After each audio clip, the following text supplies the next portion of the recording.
ನಾಳೆ ಡಿಸೆಂಬರ್ 26 ಶುಕ್ರವಾರ ನಾಳೆಯಿಂದ 11 ವರ್ಷ ಈ 8 ರಾಶಿಯವರಿಗೆ ಸೋಲು ಅನ್ನೋದೇ ಇರೋದಿಲ್ಲ. ಬೇಡ ಬೇಡ ಅಂದ್ರೂ ಕೂಡ ದುಡ್ಡು. ಲಕ್ಷ್ಮೀ ದೇವಿಯ ಕೃಪಾಶೀರ್ವಾದ ನಿಮ್ಮ ಮೇಲೆ ಇರೋದ್ರ ಜೊತೆಗೆ ನಿಮ್ಗೆ ಬಹಳಷ್ಟು ನೆಮ್ಮದಿಯ ದಿನಗಳು ಶುರುವಾಗ್ತಿದೆ. ಹಾಗಾದ್ರೆ ಆ ಅದೃಷ್ಟವಂತ ರಾಶಿಗಳು ಯಾವುವು, ಅವುಗಳಿಗೆ ಏನೆಲ್ಲ ಲಾಭ ಸಿಗುತ್ತೆ ನೋಡೋಣ. ಅದಕ್ಕಿಂತ ಮೊದಲು ಮಾತೆ ಮಹಾಲಕ್ಷ್ಮೀ ದೇವಿಗೆ ಭಕ್ತಿಯಿಂದ ಲೈಕ್ ಕೊಟ್ಟು ಪ್ರತಿದಿನ ದಿನ ಭವಿಷ್ಯ ತಿಳಿಯಲು ನಮ್ಮ ಚಾನೆಲ್ ಅನ್ನ ಸಬ್ಸ್ಕ್ರೈಬ್ ಮಾಡಿ. ಹಾಗೆ ಬೇಗನೆ ನಮ್ಮ ವಿಡಿಯೋದ ನೋಟಿಫಿಕೇಶನ್ ಪಡೆಯಲು ಬೆಲ್ ಬಟನ್ ಕ್ಲಿಕ್ ಮಾಡಿ ಆಲ್ ಅಂತ ಕ್ಲಿಕ್ ಮಾಡ್ಕೊಳ್ಳಿ.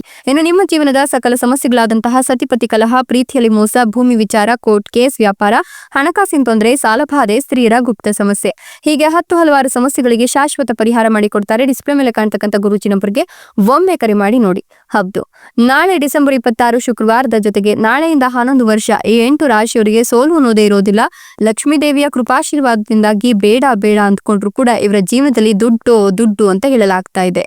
ಈ ರಾಶಿಯವರಿಗೆ ಹೊಸ ಉತ್ಸಾಹ, ಅವಕಾಶಗಳನ್ನ ಪಡೆಯೋದ್ರೊಂದಿಗೆ ಹೆಚ್ಚು ಶಕ್ತಿಯುತ ಕ್ಷಣಗಳನ್ನ ಇವರು ಇನ್ಮುಂದೆ ಆನಂದಿಸಬಹುದು. ವಿಶೇಷ ವ್ಯಕ್ತಿಯನ್ನ ಈ ರಾಶಿಯವರು ಭೇಟಿಯಾಗುವ ಅವಕಾಶ ಲಭಿಸುತ್ತೆ. ಇದರಿಂದಾಗಿ ನೀವು ಸಾಕಷ್ಟು ಆಕರ್ಷಣೆಗೆ ಪಾತ್ರರಾಗ್ತೀರಾ. ಇನ್ನು ಆ ವ್ಯಕ್ತಿಯು ನಿಮ್ಗೆ ಹೆಚ್ಚಿನ ಸಹಾಯವನ್ನ ಮಾಡುವ ಸಂಭವ ಕೂಡ ಇದ್ದು, ಆ ವ್ಯಕ್ತಿಯೊಂದಿಗೆ ಈ ರಾಶಿಯವರಿಗೆ ಈ ಅವಧಿಯಲ್ಲಿ ಉತ್ತಮ ಗೆಳೆತನ ಸಂಭವಿಸುತ್ತೆ. ಇದರಿಂದಾಗಿ ನಿಮ್ಮ ಅದೃಷ್ಟವೇ ಬದಲಾಗುವ ಯೋಗ ಉಂಟಾಗ್ತಾ ಇದೆ. ವೃತ್ತಿ ಜೀವನಕ್ಕೆ ಸಂಬಂಧಿಸಿದಂತೆ ಈ ಸಂದರ್ಭದಲ್ಲಿ ಉತ್ತಮ ಅವಕಾಶ ಸಿಗ್ತಾ ಹೋಗುತ್ತೆ. ಈ ಅವಧಿಯಲ್ಲಿ ನೀವು ನಿಮ್ಗೆ ಸಿಗುವಂತಹ ಅವಕಾಶಗಳನ್ನ ಕಳೆದುಕೊಳ್ಳದಂತೆ ಎಚ್ಚರಿಕೆಯಿಂದ ಇರೋದು ಉತ್ತಮ. ವೈವಾಹಿಕ ಜೀವನಕ್ಕೆ ಸಂಬಂಧಿಸಿದಂತೆ ಈ ರಾಶಿಯ ಜನತೆಗೆ ಶುಭ ಸಮಯ ಇದಾಗಿದ್ದು ಸಾಕಷ್ಟು ಸುಖಮಯವಾದ ಕ್ಷಣಗಳನ್ನ ಕಳೀತೀರಾ. ನೀವು ಈ ಸಂದರ್ಭದಲ್ಲಿ ಅದೃಷ್ಟದ ಸಂಪೂರ್ಣ ಬೆಂಬಲ ನಿಮ್ ಜೊತೆಗಿರೋದ್ರಿಂದ ಸುಖ ಸಮೃದ್ಧಿಯಿಂದ ಕೂಡಿದ ಸಮಯವನ್ನ ಆನಂದಿಸ್ತೀರಾ. ಜೀವನದ ಪ್ರತಿಯೊಂದು ಹೆಜ್ಜೆಯಲ್ಲೂ ಕೂಡ ನೆಮ್ಮದಿ ಇರುತ್ತೆ.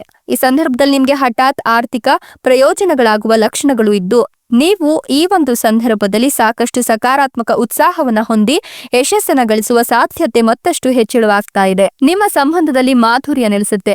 ನಿಮ್ಮ ಸಂಗಾತಿಯೊಂದಿಗೆ ಉತ್ತಮ ಕ್ಷಣಗಳನ್ನ ಈ ಸಂದರ್ಭದಲ್ಲಿ ನೀವು ಕಳೆಯುವ ಅವಕಾಶಗಳನ್ನ ಪಡೆದುಕೊಳ್ತೀರಾ. ನಿಮ್ಮ ಕುಟುಂಬ ಜೀವನದಲ್ಲಿ ಅನೇಕ ಸಂತಸಮಯವಾದ ಕ್ಷಣಗಳು ಸಿಗ್ತಾ ಹೋಗುತ್ತೆ. ಆತ್ಮವಿಶ್ವಾಸದಲ್ಲಿ ವೃದ್ಧಿಯಾಗುವ ಸಾಧ್ಯತೆ ಇದ್ದು, ನೀವು ಈ ಸಂದರ್ಭದಲ್ಲಿ ಬಹಳ ಸಮಯದಿಂದ ಯಾವುದಾದ್ರೂ ಸಮಸ್ಯೆಯಿಂದ ಬಳಲ್ತಾ ಇದ್ರೆ ಆ ಸಮಸ್ಯೆಗಳಿಗೆ ಪರಿಹಾರ ಹೊಂದುವ ಎಲ್ಲ ಯೋಗಗಳು ಲಭಿಸ್ತಾ ಇದೆ. ಹೊಸ ಉತ್ಸಾಹವನ್ನ ಹೊಂದೋದ್ರೊಂದಿಗೆ ಸಾಕಷ್ಟು ಕಲಾತ್ಮಕ ಯೋಚನೆಗಳನ್ನ ಹೊಂದುತ್ತೀರಾ. ಯಶಸ್ಸು ದೊರಕೋದ್ರೊಂದಿಗೆ ಅತ್ಯುತ್ತಮ ಸ್ಥಾನವನ್ನು ತಲುಪುವ ಅವಕಾಶ ಸಿಗುತ್ತೆ. ನೀವು ನಿಮ್ಮ ಮನೆಯವರೊಂದಿಗೆ ಸಾಕಷ್ಟು ಸಂತೋಷದ ಕ್ಷಣಗಳನ್ನ ಕಳೆಯೋದ್ರ ಜೊತೆಗೆ ಪ್ರೇಮ ಸಂಬಂಧದಲ್ಲಿ ಪ್ರೀತಿ ಹಾಗೂ ಸಾಮರಸ್ಯ ಹೆಚ್ಚಿಗೆ ಆಗ್ತಾ ಹೋಗುತ್ತೆ. ಯಶಸ್ಸು ದೊರಕುವ ಯೋಗ ಇದ್ದು, ನೀವು ಈ ಸಂದರ್ಭದಲ್ಲಿ ಹೊಸದಾಗಿ ಕೆಲಸ ಕಾರ್ಯಗಳನ್ನು ಆರಂಭ ಮಾಡಬೇಕು ಅನ್ಕೊಂಡಿದ್ರು ಕೂಡ ಆರಂಭ ಮಾಡಿ. ಅದರಿಂದ ನಿಮ್ಗೆ ಲಾಭವೋ ಲಾಭ ಅಂತ ಹೇಳಲಾಗ್ತಾ ಇದೆ. ಇನ್ನು ನಿಮ್ಮ ಜೀವನದ ಸಕಲ ಸಮಸ್ಯೆಗಳಿಗೂ ಕೂಡ ಈಗ ಪರಿಹಾರ ಲಭ್ಯವಾಗ್ತಾ ಇರೋದ್ರಿಂದ ನೀವು ಅದನ್ನ ಕರೆಕ್ಟ್ ಆಗಿ ಬಳಸ್ಕೊಂಡ್ರೆ ಖಂಡಿತವಾಗಿಯೂ ನೆಮ್ಮದಿಯುತ ಜೀವನ ನಿಮ್ಮದಾಗತ್ತೆ.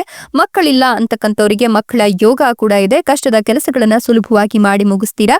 ವೃತ್ತಿಪರ ಯಶಸ್ಸು ಸಿಗುತ್ತೆ. ಇಷ್ಟೆಲ್ಲ ಲಾಭ ಮತ್ತು ಅದೃಷ್ಟವನ್ನು ಪಡಿತಿರ್ತಕ್ಕಂಥ ಅದೃಷ್ಟವಂತ ರಾಶಿಗಳು ಯಾವುವು ಅಂದ್ರೆ ಧನುರ್ ರಾಶಿ, ತುಲಾ ರಾಶಿ, ವೃಶ್ಚಿಕ ರಾಶಿ, ಸಿಂಹ ರಾಶಿ, ಮೀನ ರಾಶಿ, ಕಟಕ ರಾಶಿ, ಕನ್ಯಾ ರಾಶಿ, ವೃಷಭ ರಾಶಿ.